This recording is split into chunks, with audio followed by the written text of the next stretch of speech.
Assalamualaikum warahmatullahi wabarakatuh.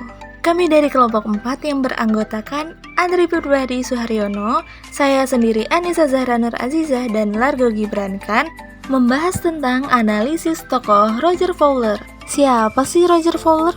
Roger Fowler adalah seorang ahli bahasa dan kritikus sastra asal Inggris. Ia dikenal sebagai salah satu tokoh utama dalam bidang analisis wacana dan kritik sastra. Biografi Roger Fowler. Roger Fowler lahir pada tanggal 17 September 1939 di London, Inggris. Ia menyelesaikan pendidikan sarjana di bidang bahasa Inggris di Universitas Cambridge pada tahun 1961. Setelah itu, ia melanjutkan studi pascasarjana di Universitas Bristol, di mana ia meraih gelar Doktor Filsafat dalam bidang linguistik pada tahun 1964. Fowler menjadi dosen di Universitas East Anglia dan kemudian menjadi profesor di bidang bahasa Inggris di Universitas Cardiff. Selama karir akademiknya, ia banyak melakukan penelitian dan menulis dalam berbagai bidang, termasuk linguistik, analisis wacana, dan kritik sastra. Tahapan analisis tokoh Roger Fowler. Terdapat 2 tahapan.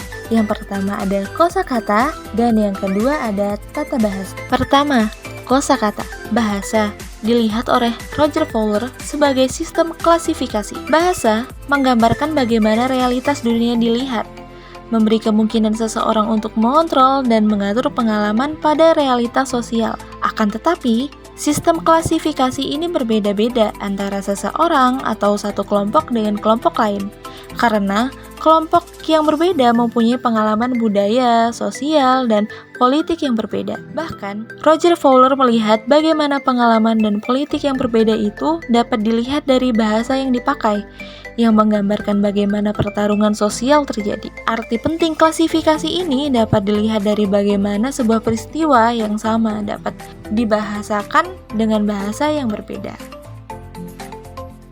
1. Kosakata membuat klasifikasi. Bahasa pada dasarnya selalu menyediakan klasifikasi. Realitas tertentu dikategorikan sebagai ini dan akhirnya dibedakan dengan realitas yang lain. Klasifikasi terjadi karena realitas begitu kompleksnya, sehingga orang membuat penyederhanaan dan abstraksi dari 16 realitas tersebut. Realitas tersebut bukan hanya dikenal, pada akhirnya berusaha dibedakan dengan orang lain. Klasifikasi menyediakan arena untuk mengontrol informasi dan pengalaman. Klasifikasi itu bermakna, peristiwa harusnya dilihat dalam sisi yang satu, bukan yang lain. 2. Kosakata membatasi pandangan. Menurut Roger Fowler, dalam Erianto tahun 2002 halaman 137, bahasa pada dasarnya bersifat membatasi. Kita diajak untuk berpikir, memahami seperti itu, bukan yang lain. Klasifikasi menyediakan arena untuk mengontrol informasi dan pengalaman. Kosakata berpengaruh terhadap bagaimana kita memahami dan memaknai suatu peristiwa. Hal ini khalayak tidak mengalami atau mengikuti suatu peristiwa secara langsung. Oleh karena itu, ketika membaca suatu kosakata tertentu akan dihubungkan dengan realitas tertentu. 3. Kosakata pertarungan wacana. Kosakata harusnya dipahami dalam konteks pertarungan wacana. Dalam suatu pemberitaan, setiap pihak mempunyai versi atau pendapat sendiri-sendiri atas suatu masalah. Mereka mempunyai kebenaran, dasar, pembenar, dan penjelas mengenai suatu masalah. Mereka bukan hanya mempunyai versi yang berbeda, tetapi juga berusaha agar versinya yang dianggap paling benar dan lebih menentukan dalam mempengaruhi opini publik. Dalam upaya menenangkan penerimaan publik tersebut, masing-masing pihak menggunakan kosakata sendiri dan berusaha agar memaksakan agar kosakata itulah yang lebih diterima oleh publik. 4. Kosakata marginalisasi argumentasi.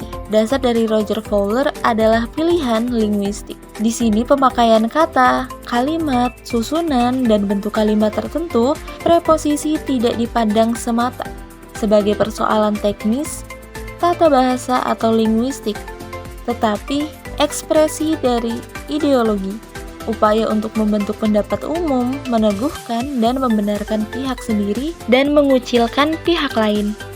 Pemakaian bahasa dipandang tidak netral karena membawa implikasi ideologis tertentu. Teks memproduksi posisi pembacaan untuk khalayak, dalam arti menyediakan perspektif bagaimana suatu teks harus dibaca dan dipahami, meskipun pemaknaan suatu teks melibatkan juga hubungan transaksional dengan pembaca. Kedua, tata bahasa. Roger Fowler memandang bahasa sebagai suatu kategori dan proses.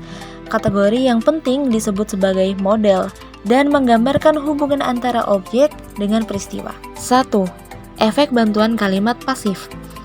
Penghilangan pelaku tata bahasa bukan hanya berhubungan dengan persoalan teknis kebahasaan. Ia bukan hanya melulu persoalan cara menulis, karena bentuk kalimat menentukan makna yang dihasilkan oleh susunan kalimat tersebut. Ada dua bentuk kalimat aktif dan pasif. Dalam kalimat aktif, yang ditekankan adalah subjek pelaku dari suatu kegiatan, sedangkan dalam kalimat pasif, yang ditetapkan adalah saran dari suatu pelaku atau tindakan. 2. Efek nominasi. Penghilangan pelaku tindakan, selain lewat bentuk kalimat pasif, dapat juga dilakukan lewat nominasi, membuat verba menjadi nomina. Nominasi biasa menghilangkan subjek karena dapat bentuk nominal, bukan lagi kegiatan atau tindakan yang ditekankan, tetapi suatu peristiwa. Dalam kalimat yang menunjukkan kegiatan, membutuhkan subjek. Siapa yang melakukan kegiatan? Tidak demikian halnya dengan peristiwa. Peristiwa pada hakikatnya tidak membutuhkan subjek. Kata seperti pembunuhan, perkosaan, perceraian, semua kata tersebut hanya menunjukkan pada adanya suatu peristiwa yang tidak harus menunjukkan pada realitas acuan yang konkret, baik pelaku, korban, tempat, dan waktu.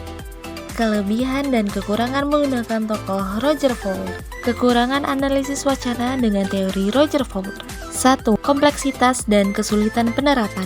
Pendekatan kritis yang dikembangkan oleh Roger Fowler dapat terasa kompleks dan sulit untuk diterapkan. Teori-teori kritis yang menjadi dasar pendekatan ini melibatkan konsep-konsep yang kompleks seperti hegemoni, resistensi, dan ideologi. Hal ini membuat analisis wacana dengan menggunakan teori ini memerlukan pemahaman yang mendalam dan keterampilan analis yang kuat. 2. Subjektivitas dalam interpretasi. Pendekatan kritis dalam analisis wacana seringkali melibatkan tafsiran dan penafsiran subjektif oleh analis. Hal ini karena teori-teori kritis cenderung memandang bahasa dan wacana sebagai produk sosial yang terkait dengan kekuasaan dan ideologi. Interpretasi analis dapat dipengaruhi oleh pandangan dan nilai-nilai pribadi, sehingga mempengaruhi objektivitas analis. 3.